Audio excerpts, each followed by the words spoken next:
This is Boxing Tickets NI in association with Vinyl Gentlemen. We're glad to say we're joined with Jay Byrne. Hi, are you, Jay? How are you, Steve? All right, bud? All is good. I was sort of saying the off air, I've been down with a bit of the cold. It's not COVID. Obviously, when people hear a cold nowadays, they think it's COVID, but it's not COVID. So I've been man-fluing it for the last few days, but other than that, all's good. How's things with yourself? That's good, man. Good to hear. Yeah, good. Keeping good, yeah. Nice and fresh now at the minute, yeah. I guess obviously I can see you're in the office, so obviously in the south sort of things are starting to return to some sort of normality for you. Yeah, I work on the road, so I kind of don't be in the office that much, once or twice a week. But through the COVID, I was working from home, couldn't go out visiting sites or contractors or consultants or stuff like that.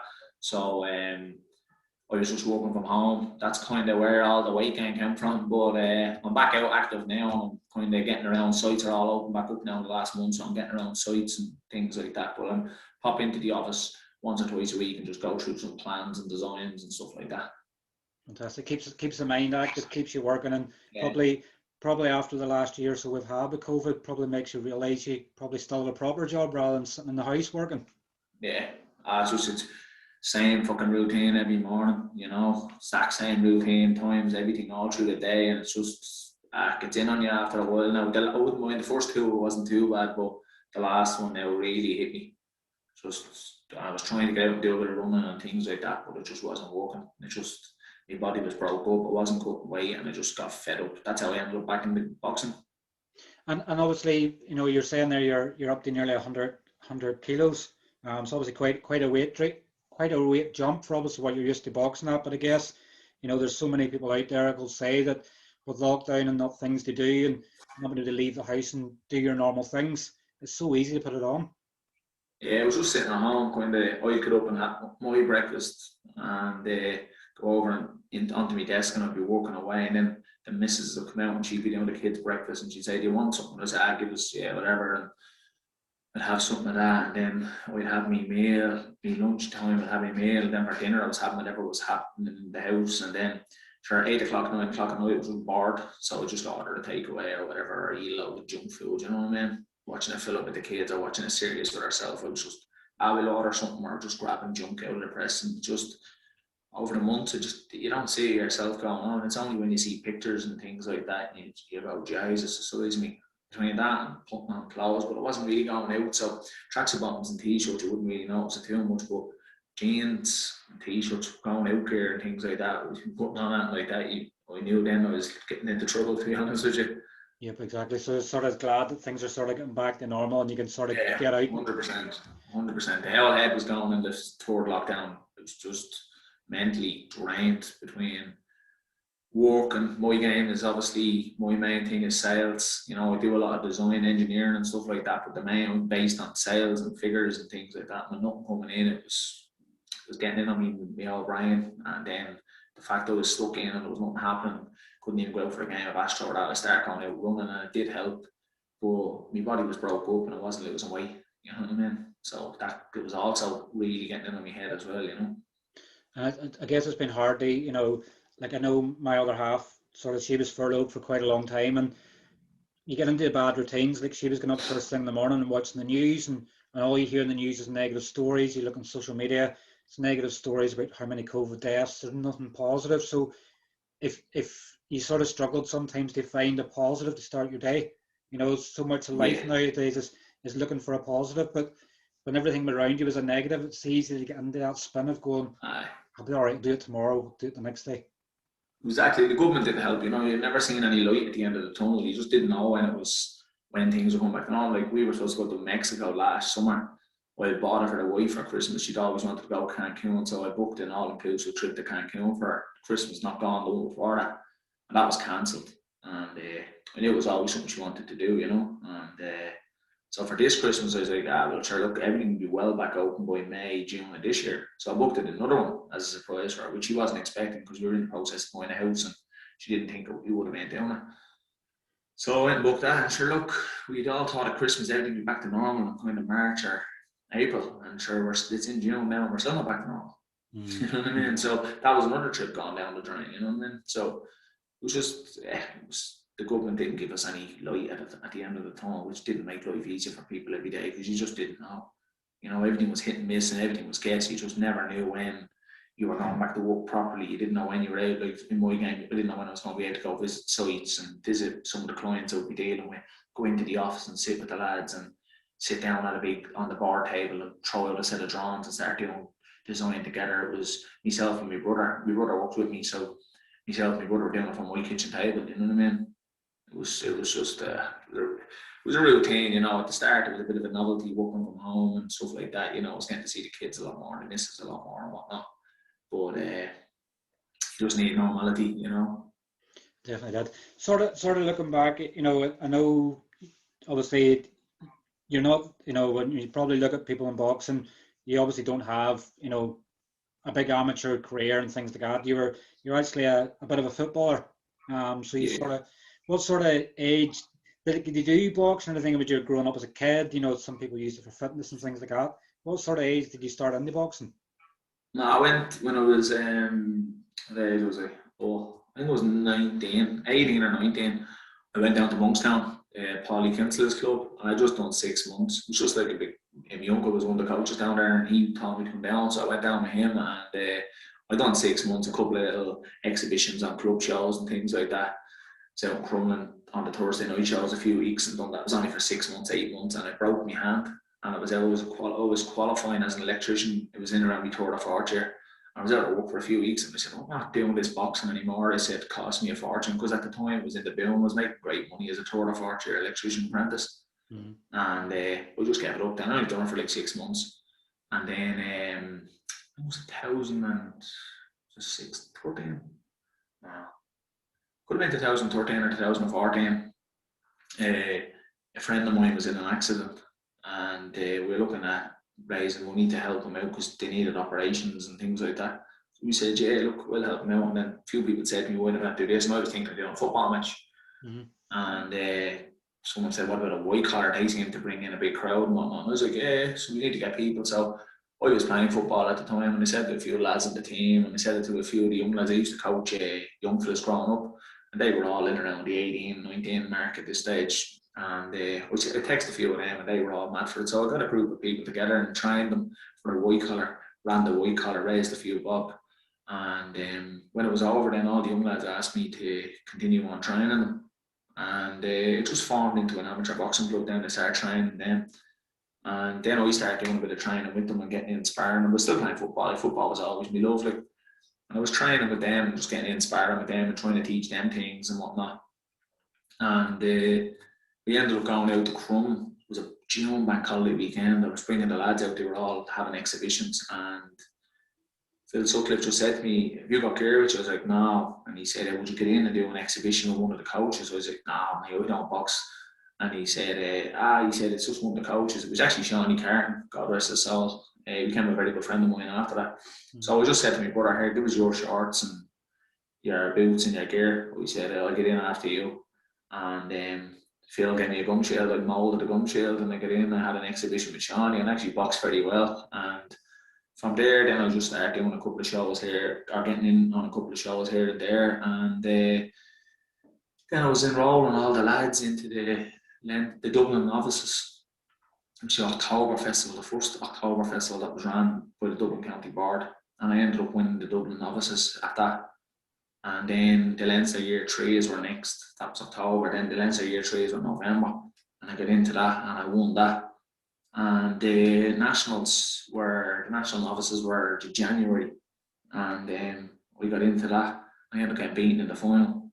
But that was really it. Then a fella contacted me from the UK about going over, bringing a team over. And I was oblivious. Like, I wasn't a boxing man. I didn't know. I couldn't have named 5 top amateur boxers. You know what I mean? I wouldn't have known. It wasn't my sport. It just wasn't my game. You know what I mean? Never had a massive love for it. I would have watched a lot of boxing on the telly, pros and stuff like that. Would have loved Ricky Hatton and that, you know what I mean? Joe Kazagi and them boys. I would have watched the Tyson and Lewis fights back in the day and the Holyfield fights and all that. But it was never really a love for me. So a fella contacted me from the UK and said about bringing the team over. So we said, yeah, sent him over the weights of all the lads. I thought he meant amateur. So telling all the lads we're going over, your man offered to pay the flights and all the accommodation and all that stuff. And I was like, yeah, defo, brilliant. Going over to Croydon. trained the lads.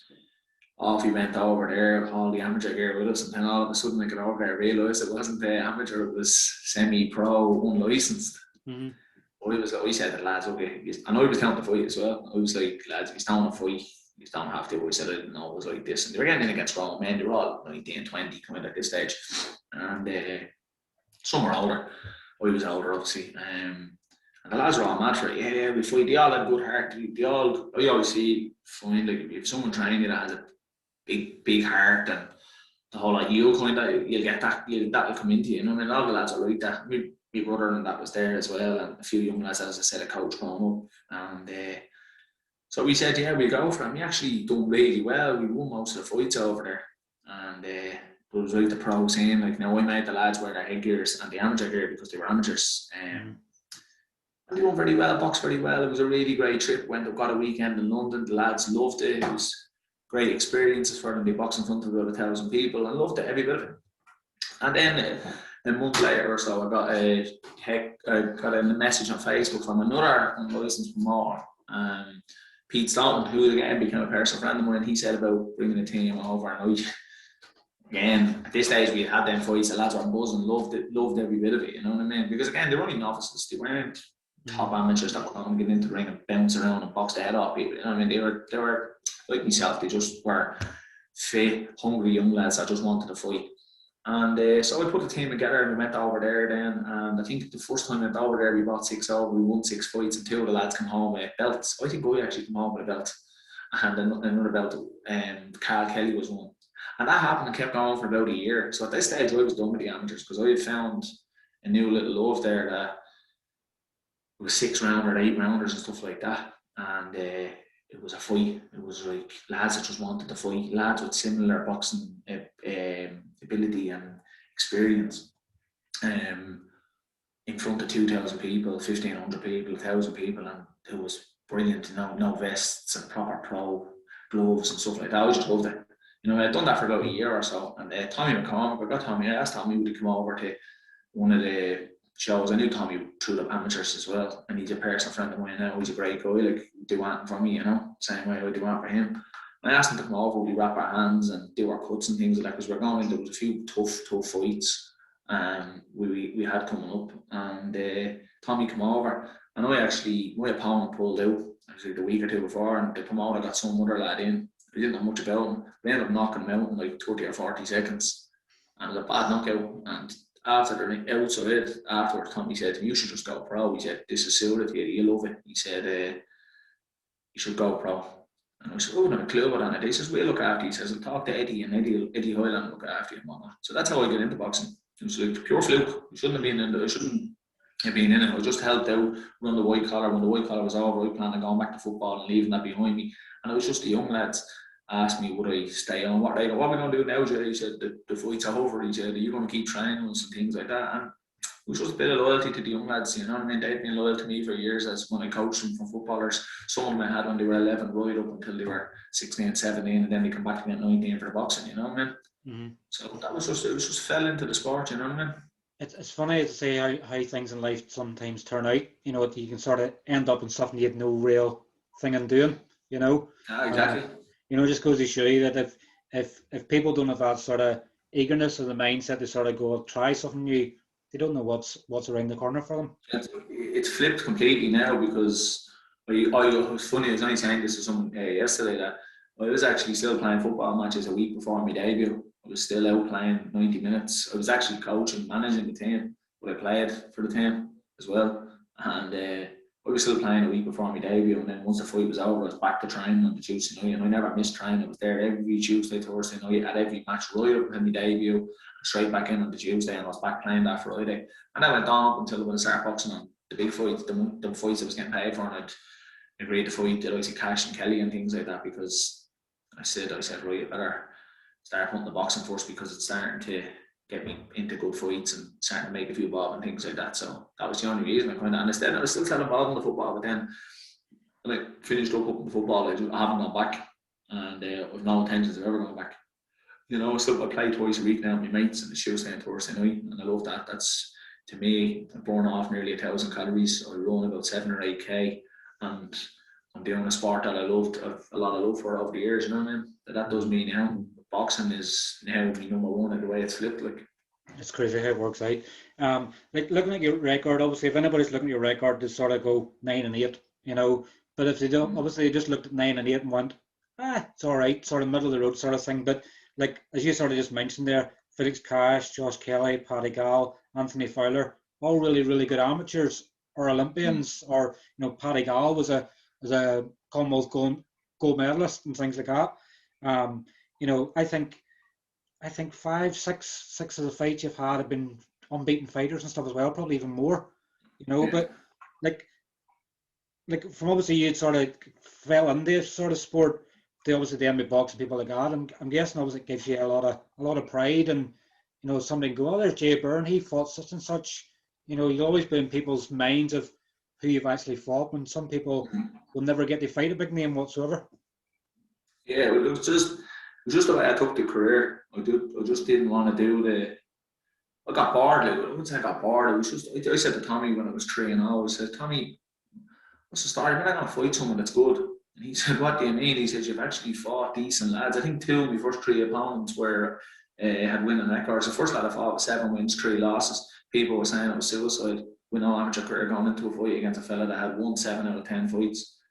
And I was petrified going into the first fight. I won't lie to you. People look at me and say, he's as tough as this and he's that. I was petrified going into it. I remember walking into the high performance unit to get changed before the fight in the stadium. Sean Turner was sitting there and he said, the fuck are you doing getting in with a lad that's 7 wins and 3 losses in their day? I mean, we never boxed before. That made me even rattle even more, you know what I mean?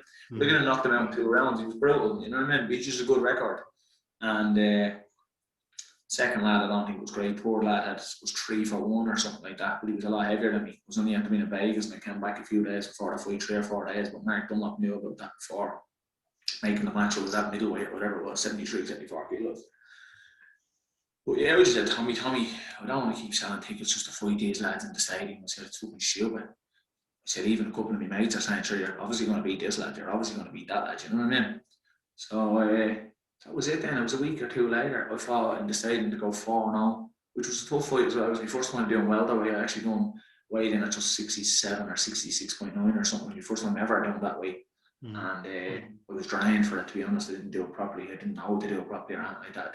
At that stage, I wasn't conditioning myself properly. I didn't understand it too much, And it was before I went off and studied it and learned it. But then Tommy rang me and just said, it's a fight there on Sky Sports and Paddy's Day if you want it. We said against who? And he got Felix Cash. Didn't matter who he said because I didn't know any of the boxers. But I just said, yeah, I'll fight him. He goes, yeah, sure. He said, yeah, 100%. Never even asked how much I was getting paid, who he was, what he was, nothing. And even, I'll give you a good one. It's probably funny. Going over to that fight, we thought Felix Cash was 5'8". Well, I did because I went down and looked at his information on Google. And it was down as 5'8" when he boxed in the World Series of Boxing. I'll never forget it, standing at the weigh-in. I was breaking it again because, again, this was another big thing. I'd never been near Sky Sports, never been near these big shows or anything like that. And there was a fella standing about 3 meters away from me and that fucking size of him.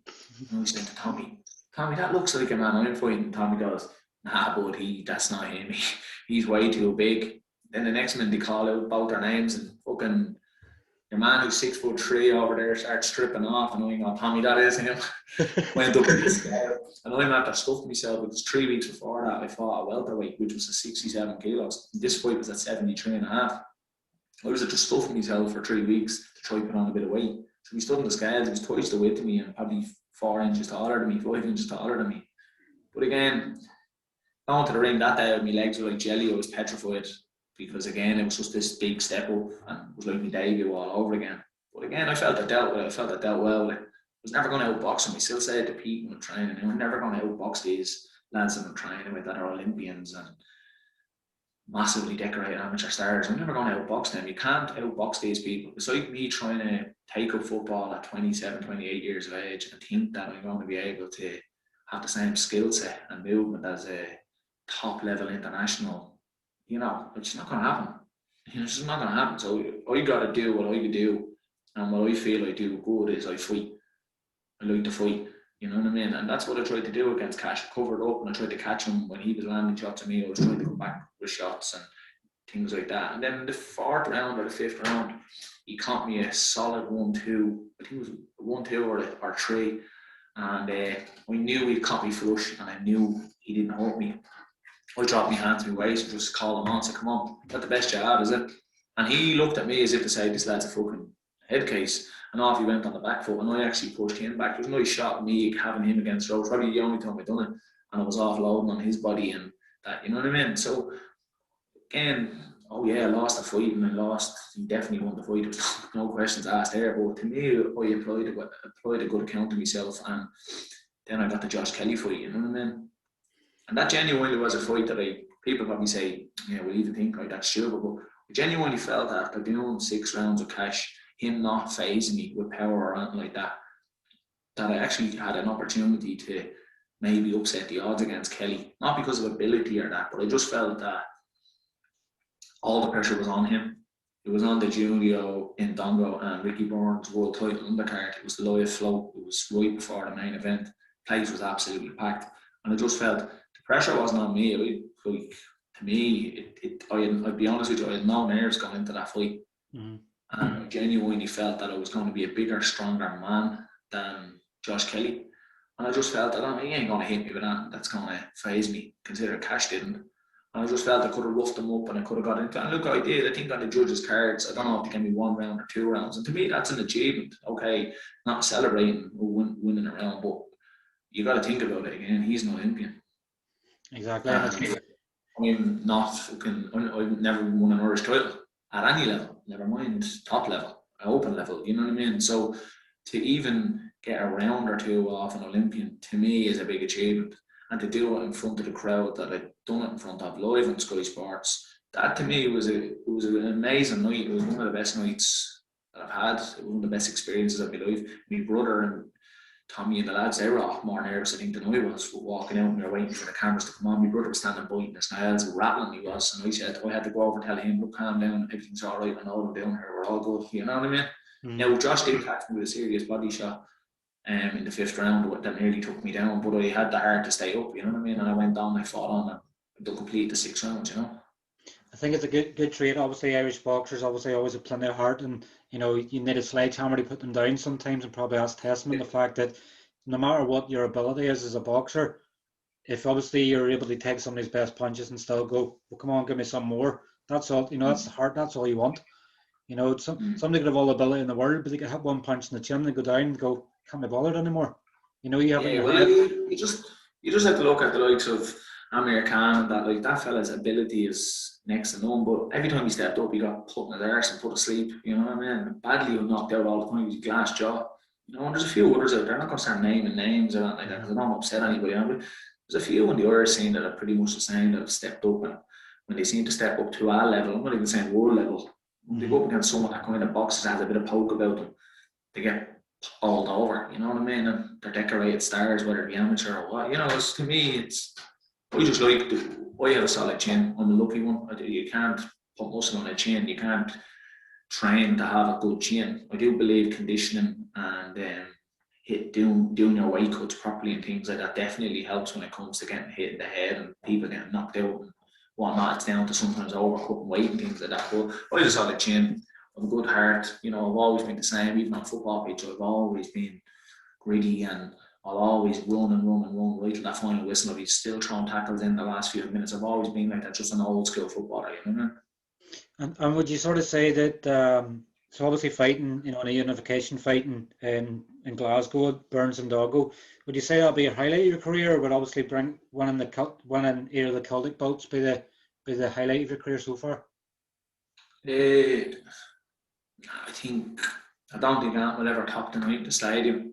And when I won the first Celtic title, because again, reiterate, I went into the sport not knowing what to expect, not thinking I wasn't good enough to be a pro boxer, because I felt to be again, I'll go back to football. I know we're not talking about football, but when I go back to football, to be a professional footballer, you had to be at a serious level. Mm-hmm. But for me to become a professional boxer, I felt professional boxer are up here. And I didn't feel I had the right to be a professional boxer. Obviously, it's different. Anyone can become a pro boxer these days.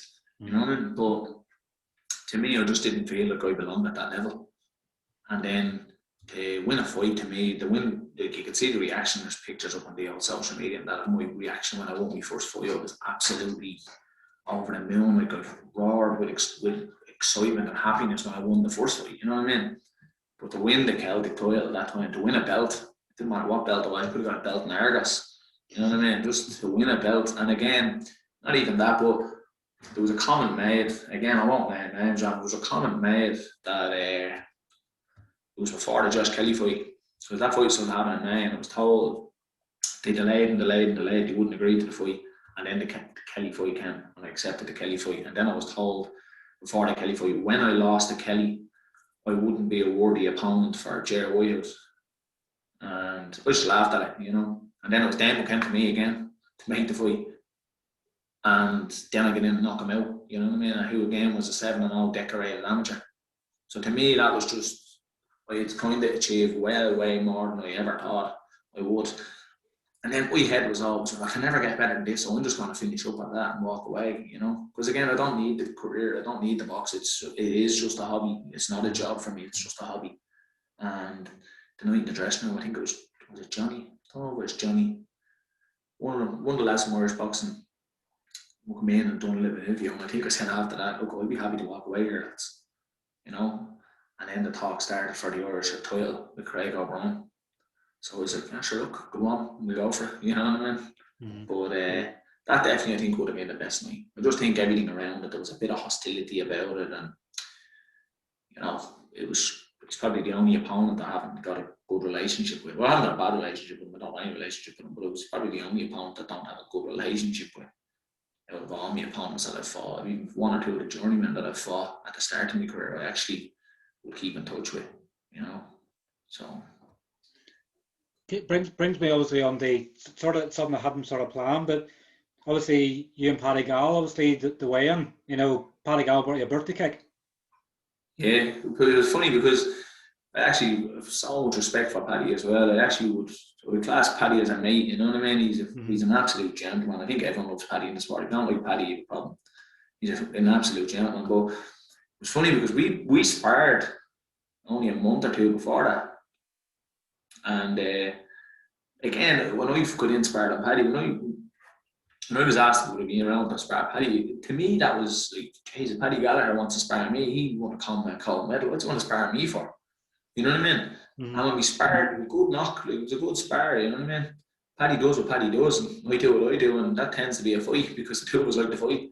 You know, and it was a good spar. And then someone, I think it was the Irish boxing had something. Paddy was looking for an opponent, and he couldn't get an opponent for a show. And it was just put to me in an interview, would you fight Paddy? I said, I'd fight anyone. I said, I like Paddy. Paddy's a sound man. I said, yeah, of course I'd fight him. I said, it'd be a pleasure to step in the ring with Paddy. So I sparred him a while ago. I said, well, yeah. And then that just grew legs. And then I got a call off, and Paddy's management asked me, would I actually fight Paddy? I said, yeah, look, we're there. No problem. And we got in and fought. I actually thought it was going to be a good fight. I thought it would have been a great fight. I dislocated the shoulder, and I don't know what round it was. And then Paddy jumped on me. Done what Paddy does. He took me out, you know what I mean? And respect him for it. But I actually thought it would have been a good fight. I thought it would have been a good fight. I thought it would have been a very close fight. I thought Paddy was going to hammer me at the start, and I felt that I could, as the rounds went on, I thought I would have grown into it. Paddy wouldn't go on my back foot. Paddy would stand in the middle of the ring and fight, and I felt I was strong when we stood in the middle of the ring. And I never got to do it because obviously the shoulder went. I'm not saying I would have beat him. I'm not here to say I would have beat Paddy only for my shoulder or nothing like that. I just felt it would have been a good fight. And I wouldn't mind. It was about 5-6 weeks later, he was getting ready for his European title fight, and he was back down in my gym when we were sparring again. So he's an absolute gentleman. I have a lot of time for Paddy. Obviously, I had him on. I think I was speaking to him about 2 months ago, and I've spoken to him probably nearly. Sometimes he nearly texts you every day. Sometimes it's barely text Paddy than they speak to him over the phone because you're not going to word him. You know Paddy's like when he starts talking. But I guess, you know, not obviously slating Paddy, but Paddy obviously done a lot as an amateur and probably just having a good luck as a pro. Obviously, the Jenkins fight in the Fowler, you know, he was robbed, but the fight was stopped and it was because of a punch, and they ruled it was a clash of heads. The Kuwait fight in York Hall just didn't seem to have a bit of a good luck that you need sometimes in sport. And I guess that's boxing all over. There's obviously you had no experience and you're able to get fights, and people have experience and can't get fights. It's a crazy roundabout, the world of boxing. Well, that's the thing. I think a lot of lads duck and dive better opponents. So see, like Paddy there struggling to get fights. He's not struggling to get fights because people want to fight him. Obviously, it's because people don't want to fight him. There's a lot of people in the game don't want to take risks. People don't want to step up. So if someone says, "Look, here's your list of opponents," and they see Paddy Gallagher, "Oh, I'm not fighting him. He can punch," or because Paddy does have a bit of punch. Don't get me wrong. You know what I mean? So that's the thing. Like, people look at it, "Oh, no, don't fight him. He's a hard fight. He punches. I'll fight him because he's no power behind his punch. He's a good boxer, but he doesn't have any power." Just people pick like that. You know what I mean? I think that's more Paddy's unlucky thing, is because he is a dangerous opponent. He's a dangerous opponent. I would like to see him and McKinson earlier, a couple of years ago. I think that would have been a great fight. I think the two of them were talking about it. It would have been a great fight. I would have liked to see that. I actually spoke to both of them and obviously done interviews, and I think the fight was going ahead, and I think with COVID and everything else going on, Paddy's head just wasn't the right place for it. But I think that's sort of, McKinson's moved the matchroom now, and I think obviously you're not want a banana skin like Paddy now, so no. I think that sort of ship sailed. So I think sort of Paddy had mentioned, I think he actually mentioned potentially a fight, but it's one of these things, I guess Paddy will make his own decision if he wants to keep going, or whether he just decides obviously now with his gym and everything else that he'll just call it a day. Disappointing to see that he didn't go and achieve higher goals in the sport, because he does deserve them. And he's another one that hasn't ducked and dodged fights, you know what I mean? Definitely hasn't. He is a genuinely good guy. Like. The negotiator, where did the nickname the negotiator come from? Oh, I can't remember who. Someone actually said to me, "Why are you not called?" Mark Dunlop gave me a fucking name. I don't know what name it was. And I was announced to the ring to this nickname that I'd never heard before. I can't remember where it was. And I was like, "Who the hell gave me that name?" And Mark was in the ring and he just started laughing. And then after that, I can't remember who it was actually. I must think. The week after, someone said to me, "What are you called that for?" And I said, "Well, I'm not called that." I said, "I never picked that name." And he said, "You should be called a negotiator." Because he said, "All you do is wheel and deal." He said, "That's all you do. I need my job. I negotiate deals and jobs and stuff like that." And then, at this stage, and it was a while after actually, I think at this stage I was nearly, could have been managing myself. And again, I was negotiating all my own fights and stuff like that. So it just came out. Someone said to me, "You should be called a negotiator." And I said, "Well, I'm not going to be called." I can't remember what it was. At Mark, I was announced to the ring him. I was a boxing man. I don't know what it was. I think he was taking the piss out of me, messing, like, you know what I mean? And we just said, "Yeah, that's actually good. I'm going to use that name." So I can't remember who said to me. I can't remember who it was. It was just a conversation with someone that says, "Yeah, that's the one I'm going to use now moving forward." And it does make sense, because I did, like, when I managed myself, I was negotiating deals. When I was managing Carl Kelly, I was negotiating deals. You know what I mean? And that's what I do in work daily. I negotiate deals. So it just kind of came from there, like, you know what I mean? Definitely fits in both aspects of life, and obviously in promoting fights, and obviously selling to keep your job and things like that. You've obviously you boxed under obviously some great promoters in Eddie Hearn, Mark Dunlop, and obviously your current manager in Sam Kynoch. You obviously tried they obviously promote a pro show before yourself. Have you learned anything sort of from them, if you ever did decide to get into promoting again? If you did decide to promote a show again, is there things you've learned from them as to why they're so successful? Yeah, I do feel like I'm the kind of person. I have a bit of a head like a sponge, that I don't only soak up punches, I actually soak up information all the time. I'm always like, anyone I'm around when I feel it could benefit me in the future, even work, my own bosses. He was in my role a good few years ago, and now he's up as a director, and like, I would soak up a lot of information off him for techniques and sales and areas like that. But with the likes of like Eddie Hearn, I think he would be for that. I would always, and I do see the future, I will go into a few things to do, sort out personally, and then when I do that, I will plan on coming back into promotion and management, whether it be for myself or whether I go work for someone else or something like that. But I do feel like that I soak up a lot of stuff. Like, I got Eddie Hearn's book and that, I got the audio thing, and I had to listen to it all within a day, you know what I mean? And I take a lot of information from things he's done and stuff that he's seen over the years, and then I would always Mark Dunlop, I believe how he's built the lads' careers. I don't think there's anyone in this country that builds a boxer better than Mark Dunlop. I mean, he brings in fighters from all over the world to fight his lads, and he always have great records. And his lads beat them, and they just get ranked up, and all of a sudden they're knocking on the door of big titles. And look where they've gone. Look at Tennyson, Hoylo, and now Tommy.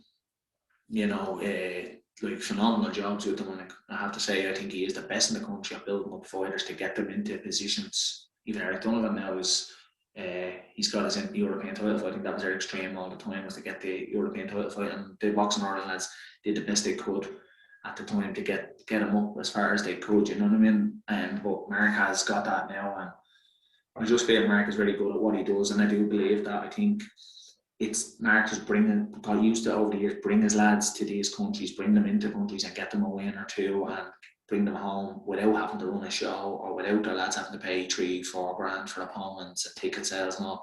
They sponsor or whatever, and they go over and they just get their wins, small little whole shows over in countries and all. I feel that's the best way of doing it these days, to get your lad built up into positions. And I would take a lot of knowledge from what Mark has done on that end of things.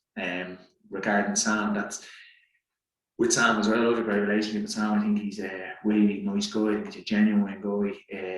We have a handshake agreement. That's the way we dealt for the last few years. And we trust Sam, and that's really it. I know what I get with him. I like what he does over there. I like them. I think them dinner shows, pity what happened over here with shows and things like that. But his dinner shows are brilliant. I mean, I've never a problem bringing over a table or two of people to them shows, because they know what they're going over to. It's a phenomenal shit set up, and it's like going to a wedding, you know, in a boxing ring in the middle of the place, and he does a really good show, and he's obviously making money out as well, because he's consistently doing it, you know, year after year. So there's a lot of stuff. If you mix all the stuff together, you know, you could have a good solid thing, you know, down the road. If that's probably where I will go, I would say. And it seems to me, I think I've been at one or two, I think, of Mark's shows, and obviously Europa, which is very similar. Obviously, they're a dinner show, and obviously the boxing afterwards. You know, for people that have sponsors and things like that, it's probably good because they can get something to eat, have a few drinks, and watch box at the same time. It makes sense, you know. Obviously, we have moved on probably a wee bit with Ulster Hall and things like that in Belfast, you know, in terms of shows here, but it makes sense every once in a while, because it makes a sponsor feel rewarded if they go in there and get something to eat. It's good for the sponsors to bring clients, you know what I mean? So they bring their business clients and they're bringing them out. And we actually done it when I was fighting Kerr for the Celtic title.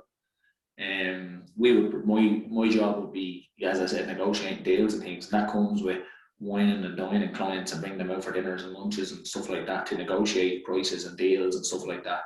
And occasionally you might bring them to a football match or something like that. But the fact that I box, I just said to the boss, you know, it wouldn't be a bad thing to bring over one of the consultancy firms we deal with, bring over 8 or 10 of them, and we get a table. And he said, yeah, look, we'll do that. So one of our suppliers and my company went halves on it. So one paid the flights, one paid the dinner tickets. And we brought over 8 of the lads. And I still deal with them daily, and they've all told me that was the best trip they ever had. Couldn't believe it. And to them, I was the fella that goes into them during the week in a suit, and I'm sitting down with electrical drawings, and I'm going through drawings with them, and I'm negotiating prices and deals and doing stuff like that with them. And they were sitting at a table having a beer, watching me in the ring fight. You know, they thought it was one of the best nights. And I think that's a great thing to do and I think that's what sponsors and things do really get rewarded out of, with the likes of their suppliers or their customers, because again, it's a great night. Like, you can't beat a night at the boxing, you know, you just can't beat it. Definitely can. It's one of them buzzes, I guess. Sometimes, you know, people go and watch the show and they go and don't like it, it's going to be blood and everything else, and then they get it and they feel the buzz, you know. Like, I can't get enough of it. I would literally probably watch 2 flies fighting in a matchbox just for the adrenaline you get from it, you know. And exactly. I think it was actually at the Stephen Ward, Liam Conroy fight in the Ulster Hall, and obviously I got press, so I was sitting ringside with a laptop, and I think for weeks afterwards I was still cleaning blood off the laptop, but I loved it. You know, you get up every day and you're going, oh, there's another bit of blood in that, you know. And it was great. And I guess when you're not doing it yourself, it's probably simple, you know, but being in there and covering it, a total different story. I probably, obviously, linking on to Sam there as well. Obviously, it's good that he's linked into the fight zone deal in England. So obviously initially in Sheffield, but think he's going to do a show in Scotland. So obviously, I guess great news for you when you return to boxing that you're going to get some TV coverage out of it as well. Yeah, look, I just went to Sam. Sam has a group set up with all the fighters in it, and he's kept us up to date through COVID of plans and what's happening and so on and so forth. And I had no plans on boxing again, and then I went back training. I just wanted to go back and cut weight and kind of get my head down. And the only way I felt I could lose weight properly was by boxing, and I felt it would be good for my head because, as I said, the third lockdown just totally mentally drained me. You know what I mean? Mm-hmm. And I just didn't feel in a good place. And I was supposed to start training with Pete Taylor last year ahead of a potential rematch of Craig O'Brien for the Irish title. That myself and Craig had agreed to, but then obviously COVID and all that stuff kicked in, and I didn't go back training. So I just text Pete. It was Paddy's Day. I just said, Pete, would I still be welcome out to train? He said, yeah, of course. I said, okay, when can I start? He said, tomorrow morning. I said, okay. So I went out the next morning, 97.7 kilos. And first day, Tyrone was a week or two out from his fight, and he needed sparring. So, I went sparring, and I could barely do a round. I struggled to do a round. I was so unfit and out of condition. I done round in, round out. I think I got 3 rounds in.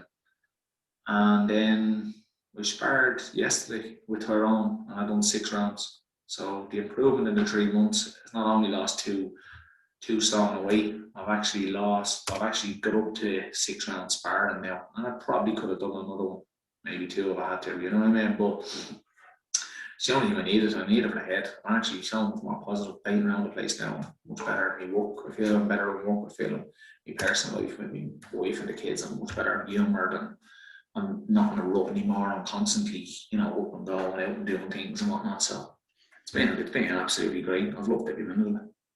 And obviously, linking with Pete as well, obviously, with you not having obviously a big amateur career and everything else, I guess you probably feel like a new fighter. You feel like you're a teenager again. You're sort of, you get up in the morning, sort of can't wait to go training. Like look at the stable of fighters you're on with. Tommy McCarthy, Tyrone McKenna, Tyrone McCullough, Gary Cully, Sean McComb, Steve Collins Jr., Luke Keeler, and obviously you've even then John Carpenter / Coffey, who obviously didn't have any amateur experience at all. It's just turned pro. So what a stable of fighters to be involved with. Yeah, you need a high IQ when you're going into a gym like that. And these lads all do everything that Pete does quite naturally because they've been into high performance for all them years, doing this stuff day in, day out. And then you have me that just wants to walk forward and take punches on the head and have a fight. And Pete's telling me to do this and slip shifts and bouncing in and bouncing out. And everything he does, I have to say, I personally think the man is a genius when it comes to his boxing coach. And I think it's absolutely phenomenal. And I watch some of the stuff and I hear some of the shouts in when the lads are sparring, and it's on the money all the time, Even when I've come back to the corner myself, he tells you to do just 1 or 2 small things, and you go out the next round, you try them, and you do notice that they work. I find it very difficult, I won't lie. I'm not finding it easy. I'm finding it very difficult to change. But I spoke to Pete there only last week before, and he said, I'm not looking to change it completely. He said, just try to make it more clever, box more, on my back leg rather than constantly coming forward with my head, taking shots in the head, more kind of movement wise and stuff like that, and closing the gap a lot better, and obviously throwing better punches and things like that. I have to say, I think the fella is a genius. I think his boxing coaching and training. Again, I'm watching all these top class amateurs, like, the names that you've named there, John, Joey, Steck and Garrity as well in amongst them.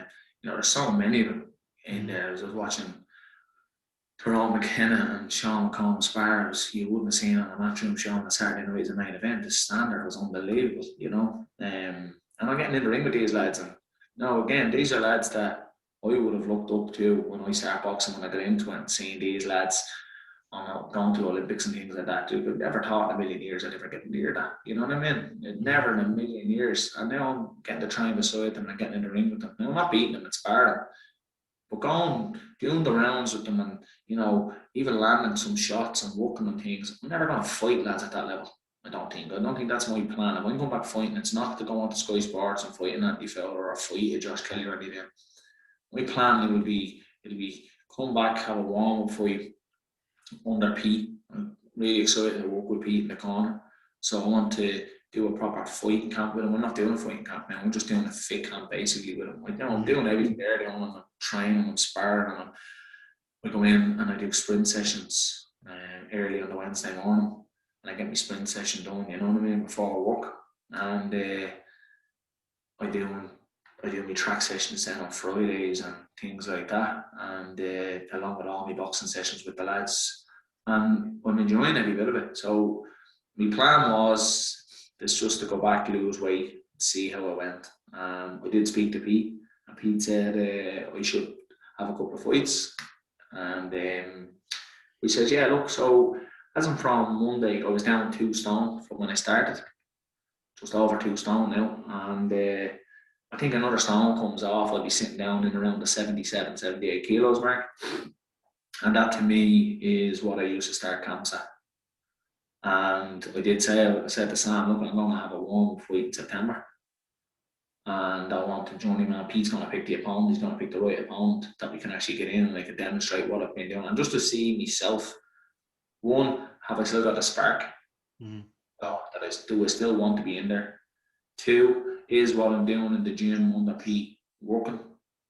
Or when I get into the fight, am I just going to revert back to what I used to do, because there's no real point going again then. I want to, if I'm going to fight again, I want to fight with this new style, potential new style, you know what I mean? And tidied up my boxing and have a new coach in the corner that I want to work on with him in the corner, so I can understand fighting with a new guy in the corner. And I want to try all that in one fight. And if that fight goes well, now not winning isn't well, because I'd be obviously expected to win and nothing against a journeyman, but I mean, if it goes well on the grounds of, yes, I have tidied up a lot, I've looked good in the fight, Pete's happy, that's the most important thing, that my coach is happy, and then I'm happy, and I feel like I have a bit of hunger there, well then I've told Sam that the next fight then I'll be ready to go anytime from kind of 3-4 weeks after that, and I'll be looking to defend my title. Yeah, or if there's no defence of the title, I want to fight for the titles. I don't want to go back to, I think I've had 19 fights, and I think 8 of them, maybe 9 of them were title fights. 8 and 10 rounders. I'm not going back to 4 rounders just fighting against journeymen. Them days are over. I want one warm-up fight just to get back into the swing of things, see how I feel. Once everything's good, try a few things with Pete. If Pete says no, you need another one, fine, we'll get another one. But once he's ready for me to step up, then I want to have either a new title fight or defend my own title. And I guess obviously as you sort of go back and touch on Pete there, obviously John Coffey, no experience whatsoever in boxing. I think he's been around the gym for the last 2 years and been out and obviously having his debut and boxing so well. I guess that's probably another testament as to how good Pete is. He could take somebody pretty much off the street, never obviously boxed before in their life, and obviously get them to win a professional fight. I guess it shows it all. Yeah, I look at John in the ring. He's a really good boy. He's very dedicated as well. I watched his debut. I thought it was excellent. I thought it was really good. And from what I heard back from the lads, he had no nerves at all. He was like steel, you know. He just went, had his meal, really relaxed, got into the ring and just done his boxing. Again, you don't have to have this great amateur career. You know, again, if you're learning every day and you're willing to learn and you're willing to put the hours in, you can go and achieve stuff. How high, how far, I don't know. I won't be the judge on that. But there's definitely a level John can find himself at. And he's only young. He's a young bloke and he's very dedicated. He's a really, really good guy.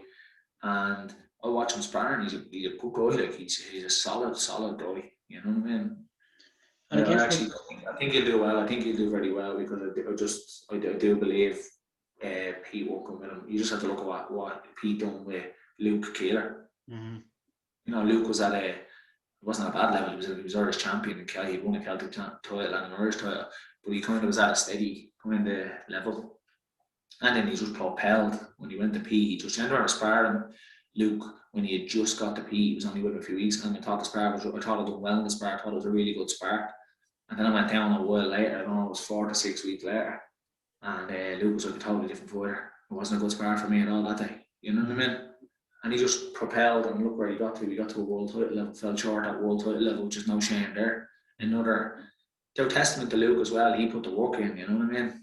There's no point having a good coach in you and a fella not putting the work in. It works both ways. But if you have a coach that's excellent at what he does, and you have a boxer willing to put everything into what he has to do, you're bound to get results. And I think that's why a lot of the guys from up here, obviously Tommy, two Tyrones, and Sean, I think that's why a lot of them obviously want to compete, because of what they've seen happen with Luke, and I guess probably Pete should probably be paying Luke maybe a wee bit more, because obviously it's been a great advert for him. He's sort of putting him out there, everybody to go, here's what I can do. He's showcased exactly what Pete's all about. Yeah, but I know Pete a long time. I know him since I was a kid. I wouldn't have known him personally well back then, but I knew Pete. I'm from out in Ballybrack, Cherrywood area, and Pete's from Bray. He's only 5 minutes up the road, you know what I mean? So I know Pete here. Pete's always had a good name as a good coach. Sure, you only have to look what he done with his own daughter. Like, Katie to me is the greatest, probably the greatest athlete to come out of this country of all time. And again, what I just said a minute ago, it's testament to her work. She wouldn't have got to where she got to without the coaching ability of Pete. You know what I mean? So, like, if you had someone that's working really hard and a coach that doesn't know anything, and a coach is teaching everything wrong, and Katie never would have went to where she got to. But the mix worked because she had the perfect coach.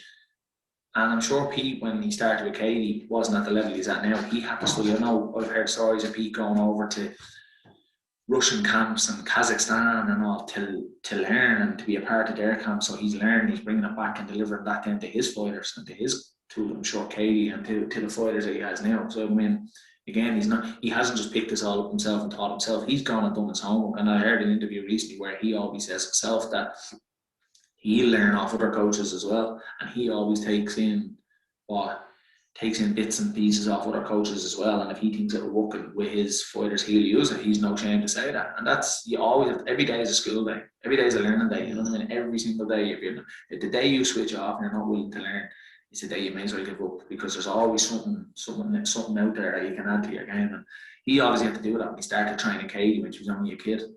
And he's had other successes. Adam Nolan, another one that was an Olympian out of his gym in Bray, and he had other people out there. There was a girl, I think Leisha was her name. She won senior titles and things like that. There's a lot that doesn't get mentioned to Pete because of the high successes he's had. The likes of Katie there, the likes of the Luke Kaylors, the Gary Cullies, Tyrone, Tommy. But you got to look at this isn't just Pete just come into boxing in the last 2 or 3 years and start creating champions. The man is doing it since I don't know, as long as I'd be a kid, because he started training Katie obviously when she was young, and I'm the same age as Katie. So, I mean, this is an ongoing thing for 20 years, 25 years that Pete's doing this, and he's turning off champion after champion after champion from the amateurs, and he just continued into the pros. And I'm sure he had to adopt his own style to suit the pros, which to me he's doing perfectly from the results you can see. The likes of Gary Cully's latest results there, Tommy McCarthy's latest results, like phenomenal results. They're not going out and just tip-tapping and moving around the ring and to beat people up. And Gary Cully went over and beat a Kazakhstan lad up that was tipped to be the superstar. Gary went over and obliterated him. So you got to give the man credit for what he does, and it's an absolute honour to train under him, because again, I don't feel I should be at that level with these lads, but I've got the opportunity and I'm taking it with both hands. And if we can take one thing out of every session, I'm doing a lot of sessions, so I'll be taking a lot of things out of it, and I'm hoping that I will implement it into my next couple of fights. Definitely. Obviously, when you train with the best, sometimes it's obviously you learn things from them and yourself. But obviously, it's so much talent in the gym there as well. You've obviously quite a lot of messers. I'm sure there's plenty of pranks played in the gym. Obviously, when you look at Sean and Tommy and the two Tyrones, just to name a few that obviously like to do a bit of messing about. I'm sure there's some pranks played in people in the gym. Believe it or not, the lads are all great. Like, they all welcome me with open arms, you know what I mean? But when they come in, there's always a bit of banter and a bit of laugh and a bit of crack and the whole lot. But once the warm-up starts, it's totally different. Like, you could be sitting having a chat with one of them, like your best mate, before the training, and then you might get in sparring them. But when you get in sparring with them, they ain't your friend. You know what I mean? Like, it's... Yeah, there's a great camaraderie in the gym, and there's not even just the boxers, but there's a good team. He has a team around him there. a good few guys there that are there, Butch, Mark, Screamer, you know, Stevie Collins, if he's not training, he'd be there ringside and all. And they're really good people and they're great people and they're always having a bit of crack and throwing a bit of stick out in the whole lot. But there's a big togetherness in the gym, I will say that, you know, for having, like, go back to my football days, there used to be a time when I was managing and you'd sign 3 or 4 so-called superstars from the area and it just wouldn't mix, you know, because you put too many of them into a dressing room, you always felt like he was trying to better him and he was trying to better him, and you know, there was a bit of a toxic environment. These are all superstars, but they all are doing the same thing. They're all aiming to be the same, and I mean, they get into the ring, and as I said, I seen Tyrone and Sean McComb spar, and it was like a main event on a Sky card. You know, the spar was absolutely excellent. And them 2 lads are mates. They went for lunch together after it, and off they went. I think they stayed together when they're down here and that. So just to watch everyone bounce off each other and get to the same level. There is a great bit of banter in the place, but they're a proper team. It's a proper team, like. And that's what you need. Sort of, you're probably a good person to sort of ask, you know, obviously, boxing isn't obviously, professional boxing isn't all glam and glory, you know, it's not like some people try to sell on social media, you know, obviously flashy cars, obviously big expensive holidays and everything else. It's a brutal sport, but obviously, not having talent sometimes just isn't enough. Obviously, having to self-promote themselves, having to sell tickets, obviously having to do everything sort of, if you're not a really, really good amateur, you have to do everything possible. You know, even to fight in a show, you probably have to sell a couple of grand of tickets at the least. Is it probably fair to say that boxers probably don't do enough to promote themselves, or vice versa? Should they probably do more talking in terms of opponents they fight? Where do you sort of see the grade of boxing being? Probably a touchy subject, but I think you need to be in the public eye of relevance. I think you need to be relevant when you need to be relevant. So I mean, when you have fights coming up and stuff like that, and you have sponsors and that, you need to be relevant. You need to be out there. You need to be showing your sponsors that they're getting their advertisement. But I personally think an interview with yourselves, an interview with the likes of Boxing Bants, an interview with Irish Boxing, get them out there. You know, there's Ian Cochran in the Herald is always doing interviews for lads as well. We maybe contacted Ian and said, Ian, look, I'm looking to get a bit of a spread there on a fight coming up. Is there any chance you could cover it? They'll do it. That's the best form of advertisement. Mm-hmm. Taking a photograph of your car, taking a photograph of sweat dripping off your head, or taking a photograph of your new runners. You know, like let's be honest, you're taking a photograph of €1,000 pair of runners, and then an hour later you're making a phone call to someone asking to sponsor you that you need money to help pay for your fight, and he's looking at that. You know, does it look like you're struggling? It doesn't. You know what I mean? So I just think social media and thing is a massive thing of the world now for everything. It's the best sales entity in the world is social media, but I think it needs to be done properly. I just think if you're a boxer, yes, you get no problem getting clips of you hitting pads or a little clip of you sparring or a little bit of you training or things like that. Yeah, get it up there to show people that you're focused when you're training and you're in camp and whatnot. Photographs of your luxuries in life. Yeah, if you're fucking Lomachenko or one of them and the whole lot, yeah, whatever. But there's a lot of fighters you don't see a massive amount on their social media. You see a lot of lads that have their social media 10, 15 stories a day and they're at nothing and they've never fought for anything or fought anybody. And then you see lads that are knocking on the door of world titles or European titles and you don't see much on their social media, bar their bit of advertisement for the sponsors. You know, if you have a food sponsor, they'd be taking a picture of their meal, they'd be tagging it and saying, great meals, keep me in shape in camp. Or if they've got a clothes sponsor, they might have a picture of their tracksuit or their runners or whatever, and it's tagging their sponsors and things like that. And you do that because that's how your sponsors stay happy, because they're getting their spread across their social media following and things like that. But you have to do it properly. You have to have a brand to do these things and do it properly, because again, at the end of the day, you want to get the best out of your career. So if that's getting sponsorship money and extra money in to make your life a bit easier, yeah, you do it. Do it properly. Do it properly. Find the fine balance of it all. Obviously, yourself, you've tried to promote a show before. obviously ran into some difficulties, obviously with costs and things like that. Looking at the outside, I guess, it's like anything in life nowadays, people watch football, they then play football manager games, stuff like that. People think they could do better than obviously what they see. Is it a real eye opener when obviously you see the costs involved in trying to obviously put together shows and particularly obviously in the south, obviously, because you could rattle shows off, on a conveyor belt weekly in Belfast because the costs are a lot cheaper. But is it a real eye opener as to how expensive it is to get boxing on in the south? Very, very expensive. Very, very expensive. When I was running the show, I had agreement in place with another crowd. There was the two of us running the show. Mm-hmm.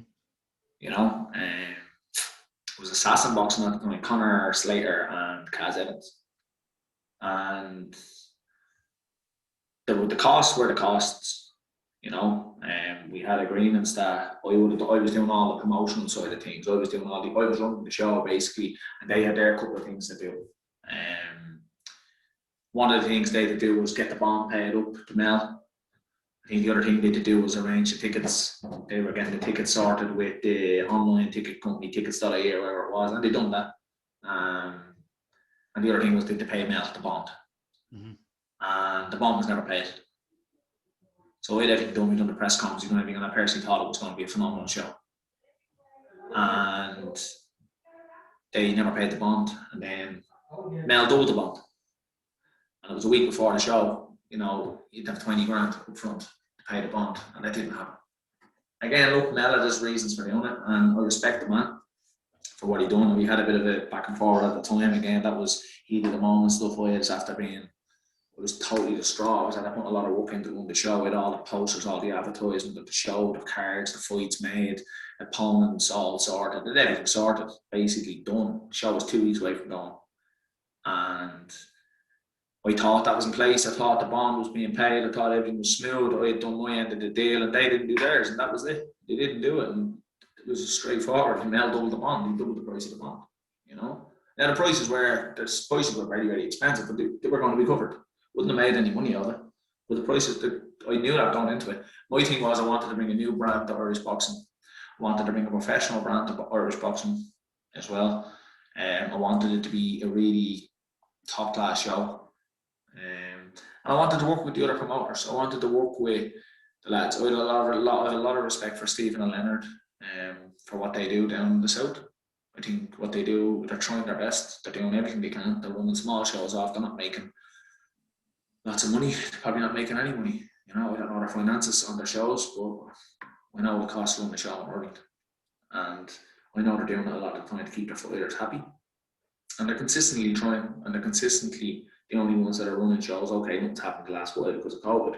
But before that, they were the ones consistently getting a show on here and there, and they were doing the best they could. And a lot of respect for them for that. I just went in, I was contacted by Kaz and Connor, and I agreed. I didn't think there was going to be a problem. I said, look, I'll run all the show, I'll do everything, I'll take all the workload off you, I'll do all that end of things. And I arranged the press conference, had all that done, I got all the advertisement, all the logos, all the banners, and got everything made up for the press conference. And the press conference looked classy, it did look very classy, a lot of people commented on it, it really did look like it was the start of something big. I had a lot of stuff done for the night of the show, with all the production lighting and proper lighting and a proper ring walk from the stadium, very much just similar to the way the MTK was done, if you remember the Jamie Conlon fight, where he was punching the floor. I remember that fight, I can't remember the name of the show, but I had the same ring walk coming off the stage down to the ring and all that done, and all the lighting crowds all booked in and everything booked in, and the whole lot done and ready to go. And then I basically got a phone call to be told that the bond was being doubled because it hadn't been paid. They told it to be paid by a certain date and it wasn't paid. I argued my corner, and because I had said stuff in the media article about the costs, which I probably shouldn't have said, but I didn't know it was a secret. At the end of the day, if they're the cost, they're the cost. I didn't know it was a secret. And I was asking a question by Gavin Casey of 42 about the costs. What's the likes of the cost? I believe they're very expensive because other promoters had said it as well. And I said, yeah, it was ridiculous. And it was ridiculous. I thought it was very expensive. But it was what it was, and we were going to pay it. Everything was being paid. If I had to go to my own bank personally, it would have been paid. If anyone knows me knows I don't have debts. I pay off any money. If I say I'm going to do something that's going to cost and I don't make that money, I'll cover it myself. I run a business, I run a gym, and if times are bad through the COVID and things like that, it was my personal account that I was going to constantly to continue to pay bills and stuff like that to keep the business going. It was easy to close the doors. Could have closed the doors and open back up in a brand new name when the COVID went. I didn't. I continued to pay bills that had to be paid throughout the COVID and the whole lot, and we opened back up last week as normal. And if there's a week in the gym and things are down or whatever like that, I don't make money, that's fine once the staff get paid. And there's been times that myself and my other business partner have had to go to our personal accounts and pay the staff ourselves out of our own pockets. But we do that because that's part and parcel of what you do in business. And that will be the exact same with the show. I was disappointed, I was alright. I was absolutely fuming, you know. I was fuming. So that's my opinion on the shows. You can run a show in the world, it's gonna be expensive. You need to have a couple of good fights, a couple of good ticket sellers there that are gonna really take the backlash for the ones that aren't going to sell, and then you need to get sponsorship on board. But we had sponsorship, there was sponsorship on board. Mm-hmm. You know, that was pretty much it in a nutshell, to be honest. Is it something you maybe, obviously, whenever you did hang the gloves up in the future, is it something you maybe might go back and look at and obviously get into it again, or has it got to the stage now that it's the cost is becoming that impossible that unless you want to lose money, there's no point? Yeah, no, it's something I've always wanted to do. It's something I wanted to do. I've ran a lot of boxing shows before. Like I ran the unlicensed shows, the semi-pro shows, and I ran the semi-pro shows as good as any pro show in Ireland has been done. There's videos on YouTube and things like that. The ring walks, the entrances, the display, the advertisements, the setup for the boxers was exactly as good as a pro show. As I said, if not better. I can run a show. I have no problem doing the show. Would I go back into promoting? Yeah, a few things I need to sort out first. And then obviously I need to be finished boxing myself. And it'd be something that if my missus didn't mind me too much getting involved in it again, well then yeah, I wouldn't have a problem. But everything is a family now. That's me. My life is based on my family now. The only reason I'm back boxing is because my missus said to me one day that it was it. Why don't I not go back fighting? Because she knew my head was in the wrong place. She said, if you need to go back fighting. And about a month later, I jumped on that chance because she had told me she didn't want me boxing anymore. So when I got the opportunity to go back, I jumped on it. She's still not happy when I'm talking about potentially fighting again. So she said, no, you're not fighting again. But she knows she gave me the pass. So again, if she didn't mind, I do believe you can run shows in Ireland. I think it would work better if the likes of the MTK lads were able to fight in the south. Mm-hmm. There's just too many of them. There's too many top class South fighters in the South, or that could fight in the South. Like I know Eddie Hearn was tipped on coming over here before, but you got to look at it. Eddie Hearn has to come to Dublin to run a card, so he has to then. He wants to sell out the O2, all right, and he has to sell a TV show. But if you can't get the MTK lads on the show, not a massive amount of high level or professional boxers in Ireland that aren't signed to MTK. Mm-hmm. And that's the problem. He probably has 3 or 4 that he could run, but to sell it out, to make it a big show, we pretend you need the likes of your John O'Carroll's, your Gary Cully's, and even Sean McCombs and things like that. You need them on it, And now look, Tennyson's not signed to him. Tennyson's up the north, so it makes sense to do it up in Belfast. So with Tommy McCarthy, Sean McComb, Tyrone McKenna, all MTK. But any like Gary Cully, John O'Carroll, who are dubbed, Gary's from Nice, but John O'Den is a dub, and even Deco Gerrity's from Dublin, will do tickets as well. Pierce O'Leary's from Dublin, he's an MTK as well, I believe. But there's 4 dubs, 3 dubs and a nice guy that could fight on a card in Dublin. And then obviously Katie, she's not MTK, so but the other 4 are. So I just find that it's very hard to get. Eric Donovan, I'm sure he's from Athy, so Dublin would be good for him as well. He's at Mark Dunlop, so Eric and Katie, but I don't know. I think that's the reason why Eddie hasn't probably come here, because he knows there could be an issue with that, which is a shame really, because the boxers are the boxers and they deserve to be able to box at home. But I suppose that's another argument for another day. It definitely is. Well, look, Jay, we've come to the end of our questions. Obviously, we had for you.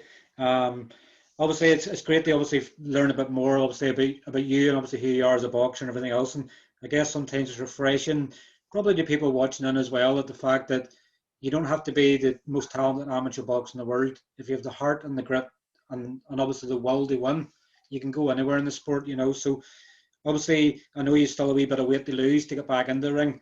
Obviously, September is probably only about 10 weeks or so away. So hopefully it'll not be long before you obviously having to ask the missus, can I box?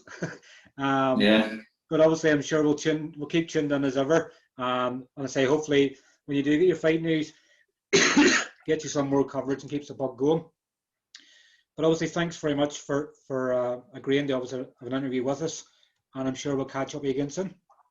Yeah, much appreciated, Steve, and thanks very much for continuing the work that you do in the sport as well. It's much appreciated, I'm sure, by all the lads. 100%. Well, listen, thanks very much. We'll obviously let you get back to doing some work, obviously, of course. No problem at all, Pat. Thanks very much again, right? All right, Jay, cheers. Take care. Again, Thank you. Thanks.